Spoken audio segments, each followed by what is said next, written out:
Sanibona, phinde nginibingelele njena namhlanje ngaleli thuba ngalomzuzu nangaleli hora. Sibonge nje umuhle obabazekayo, umdali wezulu nomhlaba. Sibonge uNkulunkulu omuhle, uNkulunkulu engcwele, uNkulunkulu ongusimakade, uNkulunkulu ongumsindisi, uNkulunkulu obabazekayo, uNkulunkulu osibonelela konke ngaso sonke isikhathi ngendlela efanelekile, nangokuthandwa nguye, nangokusindiswa nguye, nangokuhlengwa inkazimulo yakhe ngaso sonke isikhathi. Yena odalile izulu nomhlaba uhlezi emuhle njalo. Yena odalile konke uhlezi ebabazeka njalo. Yena osibonelela njalo, osisindisa ezintweni zonke. So singabantu baNkulunkulu kumele hlezi sazi njalo siqonde ukuthi uJehova konke asiyaleza ngakho usiyalezela ukusiza thina. Konke asiqondisa khona usiqondisela ukuthi silekeleleke ezintweni zonke bese siyakwazi ukuthi sihambe ebukhoneni bakhe nasebungcweleni bakhe, ngoba ziningi izinto esibhekene nazo lapha emhlabeni, ziningi izinto ezikhona uJehova angeke azakwazi ukuthi avele nje athi hayi suka le nto musumshaya lana cha. uJehova umdali wezulu nomhlaba uthi wena hlala lana, wena enza ukuthi njengomntwana wami hlala endlini yami, hlala uzondle ngezwi lami, hlala wenza intando yami, ngoba uyakwazi konke okugcwele lapha ngaphandle, uyakubona konke. Njengamanje umoya kaNkulunkulu uyaphuma, uya ngokuphela kubantu, uya ngokuphela ezweni, uya ngokuphela njengoba sibona abafundisi ukuthi abasenandaba, abasafuni ukushumayela ivangeli eqiniso. Njengoba sibona ukuthi abantu abasafuni ivangeli langempela, sebefuna ivangeli ngomhogeka nangokubatshwa kwezindlebe zabo. Njengoba sesibona ukuthi abaprofethi sebengabaprofethi bamanga. Njengoba sibona ukuthi abafundisi abavangeli abasayenzi intando kaNkulunkulu, but sebehamba ngezinkanuko zabo, behamba bespreada imoya engcolile engafanelekile. I remember nje once I had a dream lapho khona ngibona singena komunye umuzi, singena singamabandla amabili. Ngifike ngiqale ngifundise and ngafundisa ngoJohn 15 ukuthi umvini namagatsha hlalane enkosini. And leli linye ibandla lathi hayi ngeke sizifundeke izwi, sizokhuleka nje kuphela. But ngale nkathi ethi uyakhuleka, ngale nkathi eqala ekhuleka ethi hawu baba nananani, ngabona esinye ispirit siphuma ezindebeni zakhe. Mabe siphuma lesi spirit, siphuma siyasabalala, siphuma siyagcwala, and siphuma singena kulabantu. So ngomkhuleko wakhe ubhizi spread ama-spirits okungcola obumnyama, izinto ezingcolile ezingafanelekile. So bantu baNkulunkulu masibe careful ngayo yonke into ngaso sonke isikhathi. Singahambi sikhulekelwe nanoma bani, singahambi sivumelana noma yini, because abantu they are full of imimoya. Abantu awubazi ukuthi benzani ebusuku, abantu awubazi ukuthi benzani ngasiphi isikhathi noma ngamuphi umzuzu. But okaNkulunkulu ngiyazi uyakwazi ukumbona okaNkulunkulu okungcwele. Amehlo akho, if unehlo likaNkulunkulu uzokwazi ukubona, nongcolile uzokwazi ukubona, because le ndlela lento ilula. It's like ukuthi ubheke umthetho, ubheke indlela umuntu agqoke ngayo, ubheke indlela akhuluma ngayo, ubheke indlela inkambo, ubheke yonke into le efanelekile kumele ukuthi uyibheke uyiqalaze, because it's like checklist. Uthi ukuthi okay, ifethu ngumuntu kaNkulunkulu uhlobe kanjani, because abakaNkulunkulu abahlobi ngalutho, bahloba ngaphakathi, bahloba ngenhliziyo emhlophe, bahloba ngomusa, ngothando, bahloba ngobubele nobunene. Lo ohlobe ngaphandle wafaka amacici, wafaka zonke lezi zinto, uzospreada liphi uhlobo lomoya kuleli gceke. Umeje ukuthi lo, ngoba uNkulunkulu uyasho ukuthi afuna umuntu ogqoke isiketi esifishane, lo ogqoke into engaka engaphezulu kwamadolo, engumama engashuqulanga, uzospreada muphi umoya la. Lo owenza u1 no2 no3 uzowenza yiphi into lapha ekhaya. Lo ongahloniphi, lo esimbona ehla enyuka nezimoto, simbona enza zonke izinto eziningi kayo, uzospreada muphi umoya la efeze ethi uzokhuleka. Bantu baNkulunkulu kumele kubalekile ukuthi sibaze, sikwazi ukuhlukanisa ubungcwele nempilo nje yasezweni, sikwazi ukuhlukanisa into ebalekile nento engabalekanga, sikwazi ukuhlukanisa okukaNkulunkulu nongekho kaNkulunkulu, ngoba kaNkulunkulu kumile njalo, akushintshi, akuguquki. But okwalapha ezweni kuyashintsha, 1 minute kunje, next time kunje, next time kunje. But zonke izinto nemihoheko yalapha emhlabeni ayifanelekile ukuthi bantu baNkulunkulu sibuze, ayifanelekile ukuthi sizondle ngayo, ayifanelekile ukuthi kube izinto esizilangazelelayo singabantu. Kumele silangazelele wakephi, okwasekhaya ezulwini kuphela, silangazelele ukuphila okuphakade.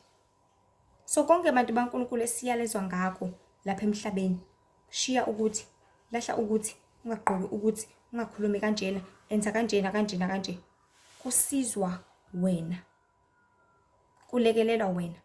Ngoba into emele siyazi ukuthi uNkulunkulu udedelile wonke amadimoni aphuma esihogweni azokwenza yonke into efuna ukuthi ayenze lapha emhlabeni.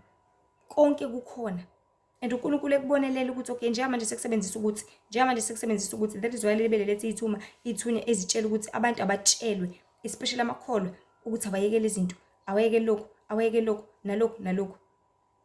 And kokutshelwa kwawo amakholwa kumele kube usizo kubo, kumele kulekelele bona ekuthenini bazibalekele zonke lezi zinto, ngoba uKristu asiyaleza ukuthi singadli etafuleni elilodwa namadimoni. And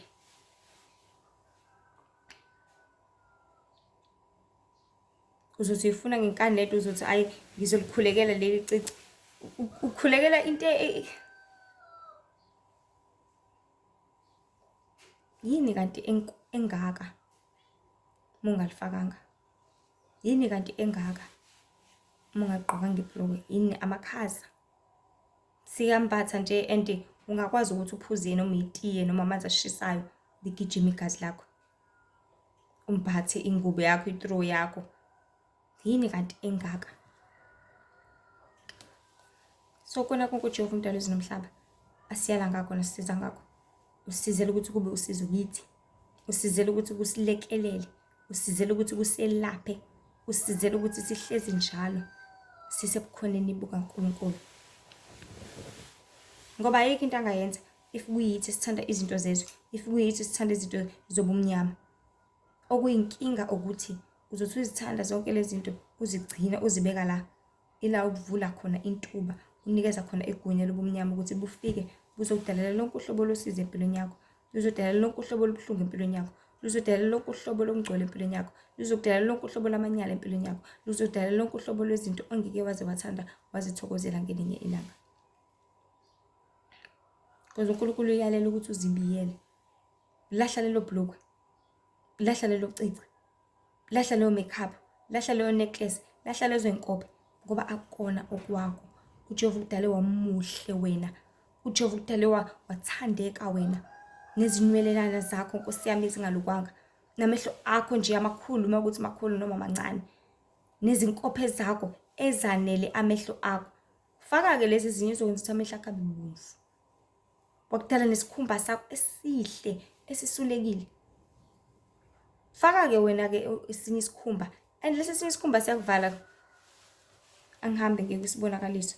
Mhla ka 14 December ngibona isibonakaliso abesifazane ababili bezipenda befaka imakeup. And izwi lathi umoya kaJezebeli, umoya kaJezebeli. So bantu baNkulunkulu, njengoba ngeke ngabeka ukuthi yonke into uNkulunkulu aseleza ngayo lapha emhlabeni, usiyalezela ukuthi sazi ukuthi lezi zinto khona okuyibusayo, lezi zinto khona okuhambisana nazo, lezi zinto khona okungaphezulu kwazo. Uyibona nje ingayekeki leyo nto leyo, ingoba inomoya, ine-spirit behind. Ibona nje kungasukeki kuyona, ingoba inomoya oyilandelayo, lo hlezi ufuna ukuhamba nawe ukholela ebubini ngaso sonke isikhathi. Ibona ungasukeki kuyona, it is because khona into engaphezulu engamili eyenza ukuthi lento mase usuyifakile kuwena bese iyasebenza ngendlela ethanda ukuthi isebenze ngayo. And le moya isebenza ngendlela iyodwa ikakhulukazi yokukhanda wena inkani yokungenza intando kaNkulunkulu, yokukhanda wena ukuthi usuke ebukhoneni baNkulunkulu, yokukhanda wena ungalaleli uJehova, yokukhanda wena izinkanuko zakho ukuthi zibe ngaphezulu okudlula ukwenza intando kaNkulunkulu. Ispecialize ngalokho-ke. So kunomoya waJezebeli ogcwele, obusayo. Umoya ukuthi zihlobise, umoya ukuthi kumele uyithande, umoya ukuthi hayi wena owesifazane phela awukuthi kancane. Yabona nje bona nje unesikhumba esihle kanjena nje, yabona nje imakeup aviza ukuhlala. Yabona nje wena inkophe zakho buka nje zincane kanjani, yabona uma usufaka ezinye avuzoba muhle. Yabona nje buka nje ngoba namazinyo ahlephukile, hayi yabona nje ungagaxa nje avuzoba right, uhleke ngeindleko. Buka nje amadlebe akho Nkosi yami, kumele ufake amacici phela, ukuthi nje bling bling kancane. Ukuthi nje ufake inecklace yakho nje, uthi mawuswenkile nje inecklace yakho nje imesh, buka izomesh ingubo yakho kanjani, endavume kahle. Umoya lo ulibelushe zonke lezo zinto, uhogekise ukulahlekisa. So ngibona besifazana ababili bathi sebefake lezi zinto bengasebambi kanje, bengazothi bangogogo, bengazothi nje it's like iform yabo yaguquka ngenxa yokufaka kwabo lento abayifakile. So ngale nkathi ufaka lento uyazishintsha wena indlela uNkulunkulu akudale ngayo. uNkulunkulu wakudala ukuthi ube muhle ngale ndlela, ngey'nkopho ezanele, ngamashiya anele, ngezinzipho ezanele, namazinyo anele. Bese-ke moba nenkinga empilweni aphume, mephuma kusale kanjalo. Uqhubeke nawo amazinyo akho ephukile enjalo. Ngisho ngasala igebhu ehlekisayo, it's fine. Ithini izwi lithi kungcono nje ngingene esihogweni nehlo elilodwa kunokuthi ngingene namabili sorry, kungcono ukuthi ngingene ezulwini nehlo elilodwa kunokuthi ngingene namabili esihogweni. If ihlo lakho likhubekisa, lilahle. Ncamelane ukuthi ufe ngoba nakufuna enye into kunokuthi uphile uyilahlile leyo nto leyo. Ncamelane. Kodwa konke kuwena. So kulesi sibonakaliso uNkulunkulu akuveze kakhulu ukuthi abantu mabaxwayiseke ngale miboya esithe chithi saka ukuzibusela amadokodo angazazi ukuthi angamathempeli abani.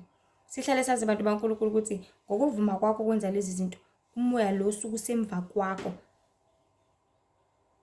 osemva kwale makeup, uyajabula ukuthi uvumelana nawo, futhi uyalana, uyakhona ngomhla wokuphela ngoba wona isabelo sawo sikalasha nje akujiki futhi uyazi. Yehlalelele kusithi okay nangomunye, nangomunye usefaka omunye. And ngale nkathi umuntu elibithi hayi fake nawe into ukuthi hayi nawe yenza into ukuthi ujabulela lokho ukuthi the more emtshela the more naye ezoba mdibi munye, naye umdibi munye, naye umdibi munye. Kwanda lephi ibandla? Hayi lasesikhokweni. Kwanda lephi ibandla? Hayi elubhubha. Kwanda lephi ibandla? Hayi lakwalasha. Kushunyayela evangeli lombuso wokufa. So njengoba ubrother Enime sewabeka ukuthi mangingamcaphuna nje uyasho ukuthi lo nkosikazi ophansi kwamanzi usuke ehleka yedwa mayebona abantu bezisebenzisa kangaka izinto zakhe, ngokuba ngokuzisebenzisa kwabo basho ukuvumelana naye okuzokwenza abaphelele lapho ezophelela khona naye.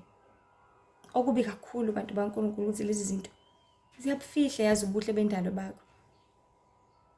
That is why umuntu mhlawumbe une-afro kuthiwa ubuhle bendalo, umuntu ovele ifaca ubuhle bendalo nani. But if ufaka zonke lezi zinto ziyabufihla bonke lobuhle. Ulibele uthwala lezi zinto lezi njengamanje uthwele i-makeup, uthwele amacici, uthwele izinkophe, uthwele konke, uthwele imingqumbi into engaka luka umuntu into ayibekelayo into ayi useyophathwa ikhanda, useyogula, ngokuba ngokuzisebenzisa kwabo basho ukuvumelana nayo okuzokwenza abaphelele lapho ezophelela khona nayo le moya ngelinye ilanga. Okubi kakhulu ukuthi lezi zinto ziyabufihla ubuhle bendalo. Yazi kulesi sibonakaliso ngibona laba besifazane, like I said, beba ngathi ilwane, kodwa bayaqhubeka bayigcobisa lento, bayaqhubeka bayifaka ngendlela abangayigcobisa ngayo. Cabanga uNkulunkulu ekudaleni ngomfanekiso wakhe, wakudala wasebethi umuhle. Ebhlungu lento kahle kahle abantu baNkulunkulu. At the end of the day ebhlungu. Ngoba uzona wena. Thola umuntu isikhumba sakhe sesibomvu, isikhumba sakhe sinamaqhubu, isikhumba sakhe into eziningi ngenxa yani, ngenxa yokuhamba ngalezi zinkanuko, ngenxa yokuhamba ngalo moya lo wabani waJezebel.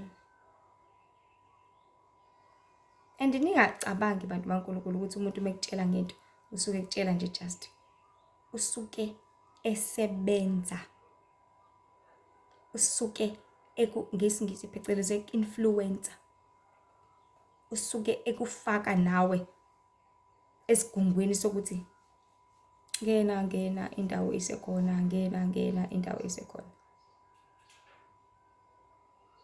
Ngayonke imhoheyisa ukuthi buka ave uzoba muhle, buka ave umkahle, buka usushoda nje ngokuthi uspread lo moya kaJezebel, usebenzela uJezebel kahle kahle. Ngoba nayo sekufakile ngithi, nayo siyasebenzisa ngithi, nayo siyasebenzisa leyo makeup. Ufuna ukuthi nawe uyisebenzise nawe uJezebel azohlala kuwena. Because lento ifana nalezi zinto lezi what is it called? Labantu abama emgaqweni behamba bespreada benikeza zonke lezi zinto, because nabo sebezuzekile angithi, beluzuza abaningi.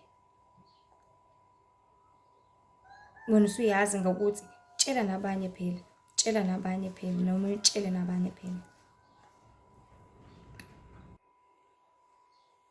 Lento abantu abayibuke ngabo ngoba uNkulunkulu unemizwa. Enye into boyimeja ngawe uJehova umdali wezulu nomhlaba. Remember wakhe ngumfanekiso wakhe ngithi naye unemizwa njenganawe. Because umphefumulo hlukaniseke kathathu: ingqondo, isenzo, imizwa. NgesiNgisi mind, will, emotions. Imizwa yakhe, indlela ozizwa ngayo, iyona ndlela leyo uJehova umdali wezulu nomhlaba azizwa ngayo nawe mangabe wenza okubi ngaphambi kobuso bakhe. Iyona ndlela leyo uthi uma uzizwa ngayo mhlawumbe phela ethe umntwana wakho akagqoke kanje, umgqokise umbone ukuthi ukwazi wamuhle Nkosi yami baba uyahamba kwi-school trip. Kanti umntwana ufakile kubhakha ukuthi mina ngeke ngize ngigqoke lento uma ngijwayela kabi.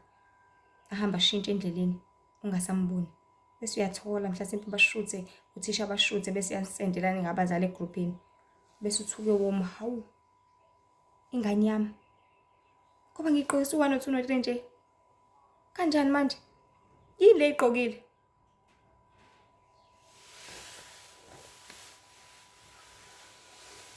Yabo leyo mizwa ozoyizwa ngaleso sikhathi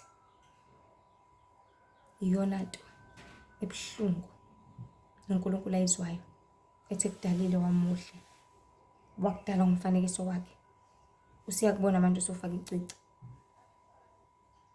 usiyakubona manje usofaka inkoba, hawu. Usiyakubona manje usuhleka ngeindleko, hawu.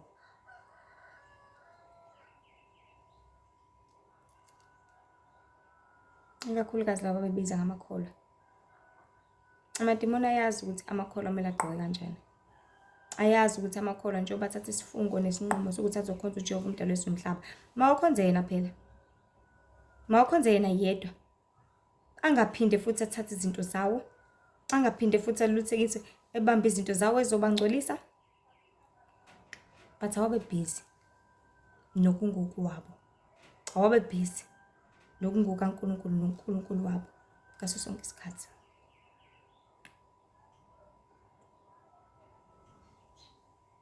So amakholwa lawa ebiza ngokuthi amakholwa ebesemelana noNkulunkulu bemugxeka ngapha bengazazi noma beyashisa noma bayabanda.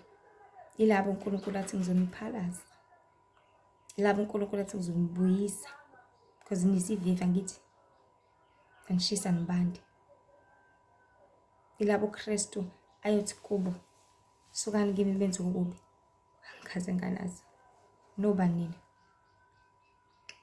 Ngoba abantu so bantu baNkulunkulu sukani ebubini. Ngaleyo ndlela abantu baNkulunkulu phendukani, uJehova akazithande lezi zinto. Zinjalo zenza abantu bangabi nandaba noNkulunkulu because lento ikufakela umoya ukuthi ungabi nandaba noNkulunkulu. Njengoba lelo demoni alinandaba noNkulunkulu lona ngithi alimfuna la ihambe khona, liyamenyanya lilanya ngisho igama lakhe. So masehlele kuwena uyikholwa lizokwenza nawe ube na same idea, lizokwenza nawe ube nalo mqondo okumnyanya uNkulunkulu, lizokwenza nawe ungamfuni eduzane nawe. That is why njengamanje lesi sikhathi sokugcina amakholwa ephuma engazuthi ayabaleka enkonzweni, aqale phansi ahlale emakhaya, aqale phansi abuyele emthini, aqale phansi abuyele ebuzangomeni, aqale phansi abuyele ekuthwaseni, abuyele kuzona zonke izinto ezinengekayo. Why? Because kunezinto eziningi azigcinayo ezingazona ezikaNkulunkulu ezenza ukuthi babe nenkani, bamnyanye uJehova ngoba la madimoni lawa owabizile ukuthi ahlale nawe amnyanya kabi uJehova umdali wezulu nomhlaba. Amnyanya kabi uNkulunkulu.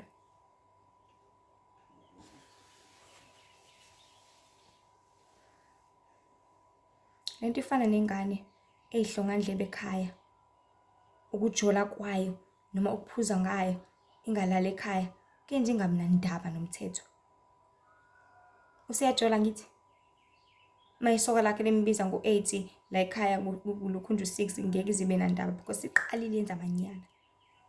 Ukuthi umu6 kumele ushaye sebuyile ayinendaba nalokho. Imatasa nginkaniko zayo yona. Ilezi zinto ke ifakwayo abantu baNkulunkulu amacici mangabe ulifakile alimfuni uJehova umdali wezulu nomhlaba. alinendaba nalo. The spirit behind lona lelo cici ilona ezokuhlebela uma usenkonzweni ukuthi ungamlaleli umfundisi lapho kulethe umnyalezo wakho. Ilona ezokuhlebela ukuthi ungayenzi le nto leyo lapho kumele ukuthi uyenze. Bizothabisa wena, bizokwenza uhlale ebukhoneni baNkulunkulu, bizokwenza izinto kaNkulunkulu ngaso sonke isikhathi. Bizokwenza ukuthi izindlebe zakho zivaleke. Demoni lingakhanda ngisho ubuthongo. Uhlobile umuhlu njiyana Nkosi yami ulukile enkonzweni, khandekela ubuthongo enkonzweni. Awuyili ukulalela uyobuka abanye abantu. Uzele, phinde ukhandeke ukuzamula. Ngapha umfundisi eshumayela ngapha phezulu yazamula. Phinde kukhandeke inkani. Ngazi zona lezi zinto abantu baNkulunkulu. Because it's not just a thing, but umoya osemva kwayo. Umoya osemva kwayo. Lo ngeke uzubona wena ngeso lenyama. Because ngeke uzubonakala ngeso lenyama, but ukwazi ukubona ngeso likamoya kuphela. Kodwa ngoba sesiyazi ukuthi lezi zinto zikanje isikhathi sokuthi uzishiye manje. And awuzokwazi ukuzilwela iqiniso lelo. Ngeke ukwazi ukuyiyekela. Because le demon selihleli kuwena liyathandela selikujwayele. But kumele ucele uNkulunkulu akupha amandla, ukhuleke ngokunamandla, ukukhulekele lokho ukuthi uNkulunkulu akusize, akuhambele, akusize izintweni zonke. Ukukhulekela uthi Nkosi, angisathandi mina ukubuswa i-makeup, angisathandi mina ukubuswa ibhluku, angisathandi mina ukubuswa lento le. Sengiyenza noma ngingasathandi, angisafuni Nkosi, ngiyacela ukuthi ungiphe amandla ukuthi ngiyiyeke, ngishiye phansi. Ngaleyo ndlela uNkulunkulu uzokupha ngempela amandla. Ngaleyo ndlela uNkulunkulu uzokusiza nangempela nangeqiniso. Ngaleyo ndlela uNkulunkulu uzohamba nawe, uzokulekelela ukona konke ngaso sonke isikhathi.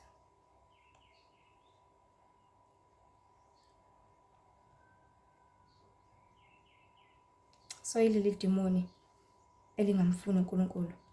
So wena mawuthatha walibeka la, cabanga ukuhlala nalo ebukhoneni baNkulunkulu. Alifuni kabi leyo nto. Uyabuka umfundisi ukuthi uyoqeda nini. Enjalo umfundisi ave donsa, ave khuleka lo sesave nesicefe, awalonke sivelele. Lo moya ndini ngaphakathi kwena ongamfuni uNkulunkulu, ongafuni ukukhuleka. Methi izile uNkulunkulu umfundisi, uvela ubone ukuthi lo mfundisi umthetho akufuna ukusibulala. Kanti ukuzila ukudla abantu baNkulunkulu ikona impela ukuxosha yonke imoya, ikona impela ukuyisusa eduzane nathi.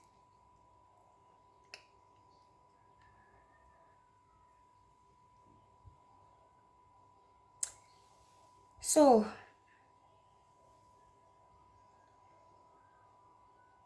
lama demoni awafuni ukusuka, awafuni ukushiya lo mzimba ngoba sekumnandi ukuhlala. Selibhalile ukuthi ngihamba naye lo, selibhalile ukuthi ngesihogweni naye lo, ngoba amademoni ayasebenza, asebenza ivangeli lombuso wokufa kubantu benganakile, libaholele ekufeni insuku zonke ngokubakhanda inkani, bengafuni ukushiya konke okungcolile kwezwe. So ngalenkathi amakholwa engaziyeki lezi zinto ezifaka ngenkani, njalo le moya iyajabula ngoba liyanda ikhaya lasesihogweni. Ngaleyo ndlela bayawenza ngokuzimisela nangokuphasa umsebenzi wabo. So nawe ufuna ukwandisa ikhaya lasesihogweni, nawe bephakathi, nawe ubhubhe kokwena. So nangaleli thuba, nangalo mzuzu, nangaleli hora abantu baNkulunkulu, izindaba ezinhle ezimnandi zombuso wezulu zithi phendukani ngoba umbuso wezulu ususondele. Ilahle konke ngokuba akusoze kwanisiza ngalutho, kuphela kuniholela ekufeni okungunaphakade, lapho kukhona ukukhala nokugedlezela kwamazinyo. Kubuhlungu kakhulu ukuthi ababuswa ilemi moya bazoqale bashe kuqala uma bewelela ngalena kwethuna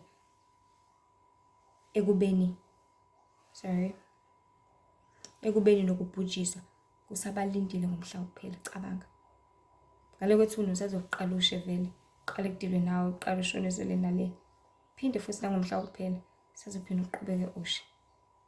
Especially amakholwa, especially abasuka ebukhoneni baNkulunkulu bashiya intando yakhe, bazosha bashe, phinde futhi basazosha futhi. Kuningi ukubhujiswa abantu baNkulunkulu.